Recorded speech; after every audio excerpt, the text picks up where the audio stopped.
Well, welcome to another edition of Woodsy's Weekly Picks, coming to you once again from the Lancaster Tap House with members of Lancaster Council. And hey, some of the gang is actually back. The mayor, Darren Wilcox, returns from your golf paradise vacation in Palm Springs. A little warm down there, I heard. 120 Fahrenheit. Loved it. Absolutely loved it. Nice tan. That was unbelievable. But you look 60 rested. sunblock. I did have 60 on, Mom. I'm sure that vacation and that rest probably made you smarter, and you'll come up with some better picks this week. And Tony One Nostril came up from Vegas. We sat down. We had a little talk. I'm ready. Sat by the pool? Sat by the pool. Nice. Another kind of semi-regular member of our panel, Mike Lee, was away last week as well. By the way, family wedding. Your son got married. Is that right? My son got married. It was awesome. Yes. Congratulations. And I'm regular. I'm eating brand. So. That's too much information, Mike. But Mike Lee, who is our Minister of Energy, he is here as well. And also our Council Director, as usual, from the Regina Pats, Stacey. Got some exciting news earlier this week with the announcement of the Prairie Classic, outdoor WHL game. Pretty cool. Absolutely. Thanks to the NHL. We are partnering with Regina Ex-Business Association to do the Prairie Classic on Sunday, October 27th. And we're going to play the Calgary Hitmen. Kind of a rematch of the 2011 game, so we're super excited about that. Tickets go on sale on August 29th. $18.50. That's what it's going to cost. So that's the regular price of a Pats game too, isn't it? So there's no real added cost. Nope. It's much like the NHL is doing for their game. The prices that you see in an NHL rink, you got that at the Heritage Classic, and we're doing the same thing with ours. $18.50. It's going to be a phenomenal game. Calgary was a buzz when we announced the news that it was going outdoors. So fantastic. There's going to be special jerseys. Come on, Regina, get out and watch that, Tony Pat fans. I'm going. Yeah, it's going to be great. Absolutely. It's going to be awesome. Yeah, excited about it. Like I said, it's tough to wipe the smile off your face because we are really energized about a real special event. So excited about it. Looking forward to it. All right, moving on to football now, and let's go over first of all last week's results. Now, Darren wasn't here, Mike wasn't here.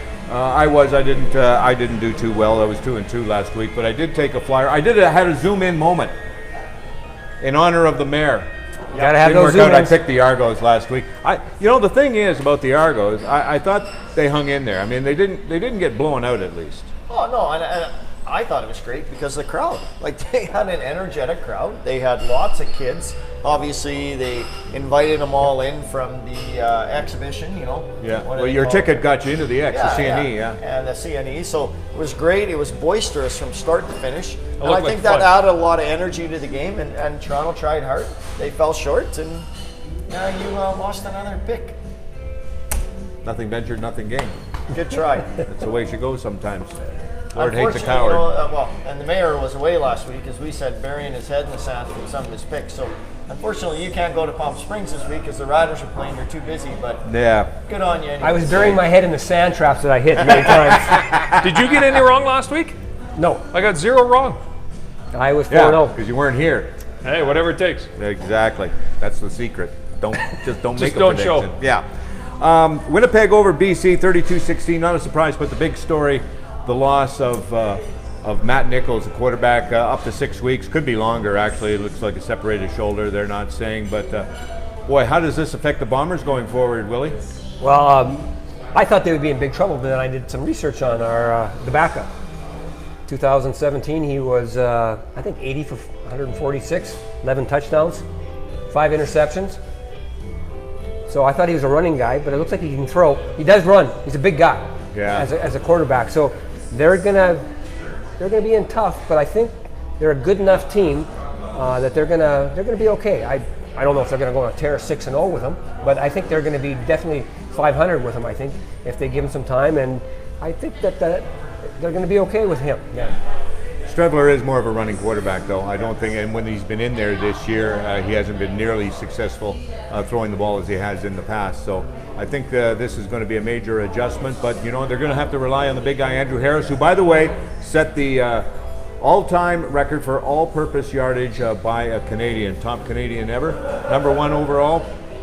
Outstanding. That's fantastic. Best Canadian ever?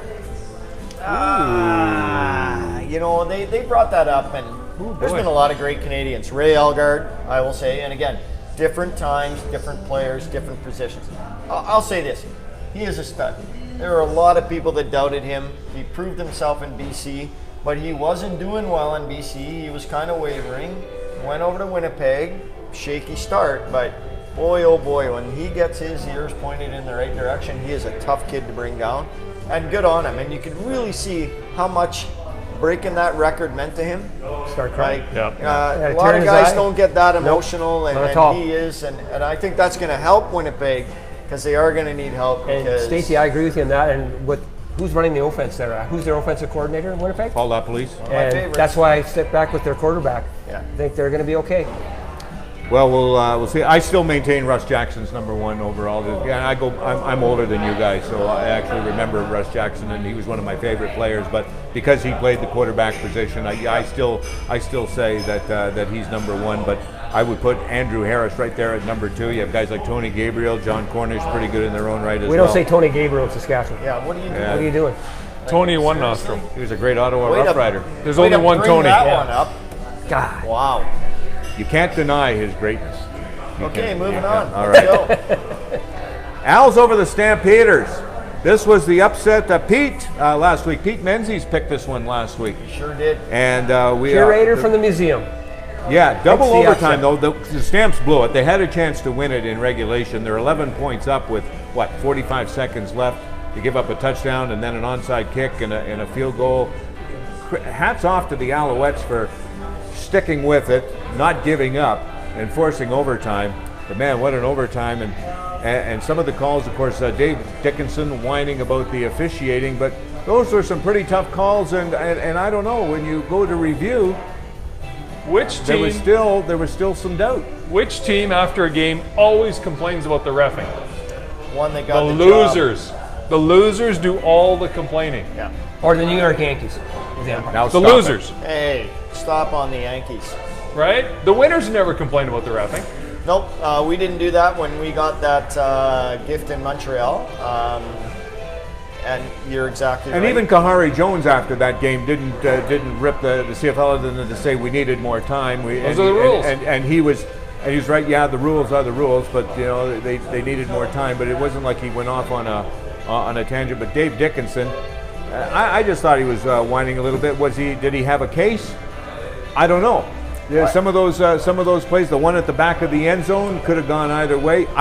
Those third down gambles, I don't know what the refs were seeing because I couldn't see the ball and you couldn't even see it on replay. So what are they going to call? You go with the call on the field. Dave was emotional, obviously, because there's a few calls that didn't go his way. I will say this, and not in defense of his whining, absolutely not. But I find it difficult to believe a referee, and they showed umpteen angles, how you can determine whether a guy's over or not. The referee decided, and he talked to his buddy, oh yeah, I think he's over, so I'm going to call it a touchdown. And that puts pressure on Toronto, right? Because you're not sure. So if you're not sure, don't call it a touchdown. Let Toronto decide, and if Toronto can't see that a guy got over, then don't. Because that pack didn't move for at least 3 or 4 seconds, and they're digging guys out, and they're looking through. To me, that's when you just back off and go, I can't tell if he's in, so I'm not saying anything. But when you call it a touchdown, Toronto is screwed. Yep. They have to either have definitive proof that he got across or they didn't. So I blame that. I do blame it on the referees for making that decision if you weren't 100% sure that guy got across. Well, he was pretty adamant. He nodded his head and put that, so he saw something. So I don't know, but they did get some help. I happen to think the Alouettes just got their breaks back that they lost the week before. Yep. Conspiracy theory? Perhaps. Football gods. Alouettes. Well, who owns the Alouettes? Who Oh. owns the Chiefs? Ouch. Just throwing it out there. Wow. The league owns the Who Montreal Alouettes. owns the Alouettes? Randy Ambrosi. Yeah. Just Never thought of that one. making a case. That's why Warren's got his name on the Here show. we go. Yeah, I know. I'm in trouble now. Here we go. All right, so that's our recap of last week's games, and now let's look ahead to this week's action in the CFL with members of Lancaster Council. Once again, the Mayor, Darren Wilcox, is here. The Minister of Energy, Mike Lee, is back. Our council director, Stacey from the Regina Pats, is here as well as we look at. We're almost at the midway point. As a matter of fact, we are now pretty much at the midway point, and now we're getting down to the nitty gritty. So let's start with Friday's game between the Blue Bombers without Matt Nichols at quarterback up against the Eskimos in Edmonton. Let's start with Darren Wilcox. Well, you know, I said I like this guy that's coming up. I thought he was a runner, but it turns out he can throw the ball too. I said he wasn't going to go 0-6 or 0-5 or however long Nichols is out. He's going to go 500, but this will be a game he's not going to win. So I'm going with the Edmonton Eskimos in this game. Mike. Darren's one of the smartest guys I know. Sometimes he's wrong. Too bad. I don't know a lot of people. No, I think Winnipeg will win this game. I think having a new quarterback, and I know he's not new, but I think Edmonton will come in a little full of themselves. I think the running game will allow Streveler to be a passer, and I think Winnipeg will win this game. Stacey. Well, I think you make some great points there, Mike, but the one thing that the Edmonton Eskimos have over Stradivarius is game film, and that defense is going to play him like a violin. Get that? Nicely done. Yeah. Edmonton's defense played well last week, and the combination of Harris to Ellingson was off the charts. Yeah. They are getting more comfortable. Andrew Harris is going to try and run them to a win, but Edmonton wins this game.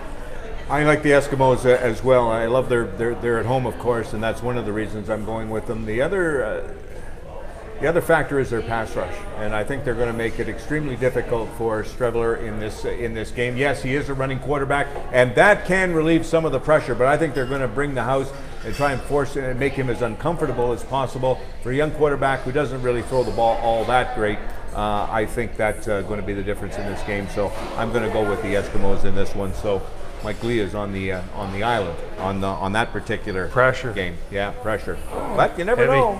You get bragging rights if you get that one right. And then you get the hammers next week. My record is my record. Yeah. Which is, by the way, pretty good. 86%. 10-2, 83%. But of course, he's never here half the time. So you know. I don't get invited. He's only had 12 picks. Big deal. But we love as a him DB, anyway. that'd be good. Yeah. There's no respect at all. None Hard here. to believe. They're a good backup. All right. The Saskatchewan Roughriders are back. They had their bye week and now home to the Ottawa Red Blacks Saturday night at Mosaic Stadium. Let's start with Mike Lee on this one. Who you got?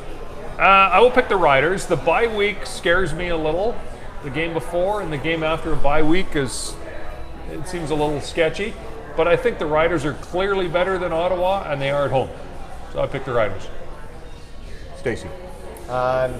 Everything you said is great, Mike. I'm picking the Riders. I love what they're doing. I love the way they played against Montreal going into the bye week, even though it was a shortened game. Cody is getting stronger. A bye week allows our guys to get a little healthier. I don't know, is Nick Johnson on the 6th game? Or yeah, he's on the 6th game. I'm not sure the status. We'll find out more. We'll see. Some guys can come back, but I think I love the way we played against Montreal. We were hard-nosed, made some great plays, so I'm going Riders all the way. The key injury, I thought Cody Fajardo was banged up going into the bye week. This week should help him. And coming off a bye, I think the last time they went into a bye week on a losing note against the Stampeders, they came back pretty hungry. I think they will do the same. Quite frankly, they're just a better team. They're a better team than Ottawa. Ottawa has lost too many players this year. They lost Ellingson, they lost Harris, they lost some guys from their offensive line. They're clearly not the same team that they have been the last couple of years. So, unless the only way the Riders lose this game is if they beat themselves. I'm going to go with Saskatchewan in this one. Willy. And I agree with, and just based on what Ottawa did last week, they stunk. And so I'm going with the Riders. Riders are coming out of Montreal. Good on them, and I think they're a team that's on the up. Ottawa's a team that's going down. The second game of the Saturday doubleheader has the Hamilton Tiger Cats in BC to face the last place Lions. Zoom in. Zoom in. Here we go. Upset special. Woodsy's going with the BC Lions. Don't ask me why. I just feel, they've been in a lot of the games lately. They just haven't been able to finish. And they've still got some problems certainly along the offensive line, protecting Mike Riley. I just got this feeling that since they are at home, Hamilton's got to travel all the way across the country. I think the BC Lions are going to pull this one out. Zoom out. My 17 followers said, "Don't zoom in anymore, Willie." I'm going with BC. I think they're going to do it. I think they're going to finally break it open here for a game. They're due for it, and it's going to be at home. I think, yeah, exactly. If they're going to get over that hump, I think it's going to be at home against an Eastern team. Mike? I choose BC, home field advantage. Time of day is a big deal for those Eastern teams to play the late game in BC. And I think they shouldn't just have one win. They shouldn't have a lot, but they should have more than one. So I will choose them this week. What are you laughing at? Skipper! I'm going to Gilligan's Island on this one. Sorry, boys. I'm going with Hamilton. Mike Riley could barely walk after this game again. He is getting punished. That O-line is a joke. And if there's one thing, yes, Evans and the Hamilton offense is struggling. They're improving. He got his deep ball going last game, which is important for him. But their defense is pretty darn good. And I just see another beat-up game for Mike Riley because that offensive line cannot protect him for all they try. So I am going to be on Gilligan's Island. I'm going Hamilton. All right. And the Sunday game is actually Montreal in Toronto, but Toronto is the home team. They're not at home. This is the Touchdown Atlantic game. It will be played in Moncton, New Brunswick. They try to gauge some interest, I suppose, in a CFL expansion franchise for the Maritime. If and when that ever happens, I don't know. But they've done this before in Moncton. They've got a decent stadium for an exhibition game, and they're going to try this out. They've got a stadium that's actually going to probably look like more fans than Toronto usually gets anyway. So I think this should be kind of interesting. Whose turn is it? Who's has it on first? You can go first if you want. I've already gone first. You go first. I'll go first. Well, you know what? You talked about the Atlantic Bowl and the potential of a new Atlantic franchise. A great local businessman in Gary Drummond is part of that group driving it forward. I think it's going to be a successful event out there. I am going to pick Montreal to beat Toronto, which the way it's been going, that means Toronto's going to beat Montreal, which will be a good thing for the Atlantic Bowl, whatever. Home team wins. But no, Montreal impressed me the way they came back. Hopefully Vernon Adams is going to be healthy because he got beat up in that last game. But again, I just don't see Toronto doing enough on both sides of the ball to win, so I'm going Montreal. Mike? I choose Toronto. Okay. I'm not sure why. I would love to go to one of these games. I've never been there for one. I think it'd be a hoot. I've been in the area a couple of times. Maybe I'll choose Toronto because they'll have more Argo fans at this game. Well, is that a reason? Well, I'm wondering actually, they're the home team, but I'm wondering who the fans are actually going to be cheering for in this game. And I would have to think it's Montreal. Clearly Montreal. It's a Montreal area. Yeah, and there's a lot of Francophones that live in that area as well, so I think that's going to be a factor as well. I think Montreal will definitely have the home crowd on their side. So, Mike, if you're going, I'll go on your jet. Can I come with you? Absolutely. So I'll hop in with you on your jet. No problem. Yes, you can ride on my jet anytime. You can use it whenever you want. Fantastic. Oh, that's fantastic. It's called WestJet. Great airline that works there. Great airline. The only way Montreal loses this game if they get on a boat on the St. Lawrence and it's called the Titanic. And they sail to Moncton. So they're late for the game. That is the only way they lose this game. Oh, that's a good one. Good well, one. they are Argonauts, and Jason and the Argonauts. They're trying to keep everything afloat. Oh boy, it's getting deep. But they're not going to do it. Montreal's going to beat them. Yeah, Montreal. I like the way they look, and I just love the way. Did you see that speech by Kahari Jones last week to the team after the way they battled back to win?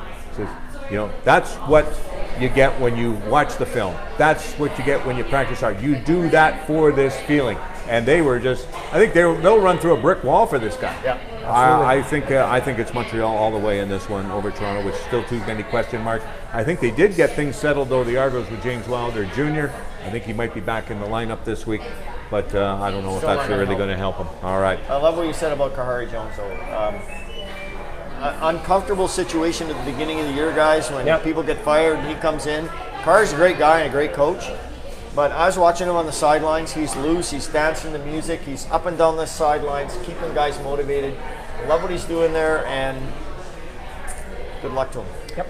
All right, that'll do it for Woodsy's Weekly Picks this week. Once again, thanks to our sponsor, the official beer of the Green Zone, Coors Light. Our next Green Zone game day party is actually the Banjo Bowl, Saturday, September 7th. Ooh. The Riders are in Winnipeg. The kickoff is 2 o'clock, so the pregame show on the CJME Green Zone goes at 12 noon that day. A reminder that you can win the VIP experience just by going to cjme.com, click on contest, follow the links, and you could join us here. You get a table, of course, with 3 of your friends, appies, some drinks, and it's always a good time. Giveaways, and you get to meet us. Oh yeah, I need 2 more friends. Yeah. Willy never misses one, and of course, I got my Sharpie. Yeah, and of course, if you're not coming, if you don't get in, you can still get a table here at the Lancaster. Just go to www.thelancaster.ca to reserve your table, and listen all week to the Green Zone for your chance to win a VIP package to the game. So that will do it. Thank you very much for joining us. I'm Warren Woods for members of Lancaster Council. We'll talk to you next week. And it's a heat high coming down the plains, stealing wheat and barley and all the other grain. And it's a high farmers by your doors when you see the Jolly Roger on Regina's mighty shores. When you see the Jolly Roger on Regina's mighty shores.